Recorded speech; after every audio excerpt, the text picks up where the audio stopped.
الوقت بيضيع مننا والعمر بيضيع وياه. الوقت هو ثروة الإنسان وهو فرصته للعيش والعمل والتعليم. لكن للأسف كتير مننا بيخسر الوقت في أمور مش مهمة. هو ليه أصلا الوقت مهم؟ لأننا مش عايشين للأبد، والوقت اللي عندنا محدود جدا. لو خسرنا الوقت مش هيتعوض تاني. الوقت اللي بنستثمره في حاجات مهمة هيبقى ليه أثر كبير في حياتنا. علشان كده لابد من وقفة واتخاذ قرار سليم ينقذ العمر قبل فوات الأوان. وافتكروا دايما إن العمر عملة هنتسأل عليها فين صرفناها يوم الحساب.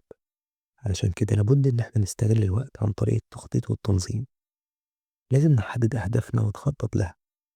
لازم ننظم وقتنا ونخصصه بشكل يناسب دورنا في الحياة والقيمة والأثر اللي عايزين نسيبها فيها. لازم نتعلم من أخطائنا ونستغل كل لحظة في عمرنا في ذكر وتطوير وأثر.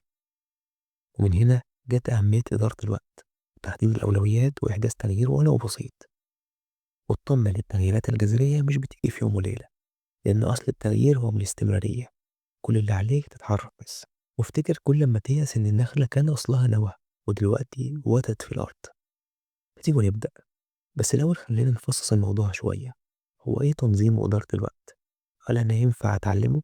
طبعا ينفع، لأنها مهارة كلنا نقدر نتعلمها.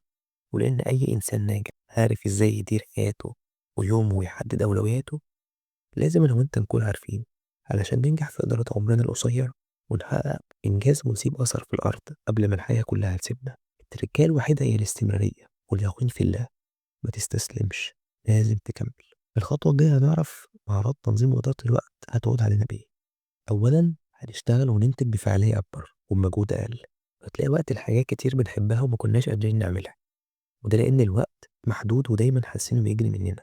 حدد أهدافك اليومية والأسبوعية والشهرية واكتبها في مكان ظاهر ليك ودايما عينك شايفاه. وركز على الأهداف المهمة والضرورية. خلي عندك فقه الأولويات وما تستعجلش. حلل مهامك اليومية. هل هتستحق تكون في دفتر مهامك ولا لأ؟ قسم مهامك لمهمات صغيرة وقابلة للإنجاز. وده عنصر مهم ركز عليه جدا، قابلة للإنجاز والتحقيق. لأنك إن اخترت مهام صعبة في البداية وغير قابلة للتنفيذ هتيأس وهتضعف في عزيمتك، واحنا مش عايزين كده. حدد مواعيد محددة لكل مهمة، ما تخليش الموضوع مفتوح. أنا عارفك تموت في المعرضة. رتب مهامك حسب الأولوية. كنا اتكلمنا في النقطة دي في التخطيط. ما تستهونش بيها، فعلا مهم إنك ممكن تملى يومك كله بمهام ملهاش أي قيمة ولا أثر. وده اللي هكرره في النقطة التانية. انجز المهام المهمة والضرورية الأول. ما تنساش المهمات الصغيرة، لكن خلي عندك ثقة الأولويات. استخدم تقنية إدارة الوقت زي تقنية بومودورو. عارف إنك أنت مش عارفها. طمن ولا أنا كمان. بس ما تقلقش، هسيب تعريفها في آخر الحلقة. حدد فترة زمنية لكل مهمة علشان الوقت ما يضيعش منك. في مهمة ممكن تخلص في وقت أقل من كده. خد فترات راحة قصيرة من وقت للتاني يعني، بس ما تستهبلش فيها، أنت مش قيم العمليات. افتكر دايما إن الوقت هو ثروتك الوحيد. قيم نفسك وشوف هل أنت راضي عن أدائك ولا لأ. وراجع اللي أنجزته وشوف هل اديته وقت أكبر من اللي محتاجه ولا لأ. وسجل كل اللي ما أنجزتوش.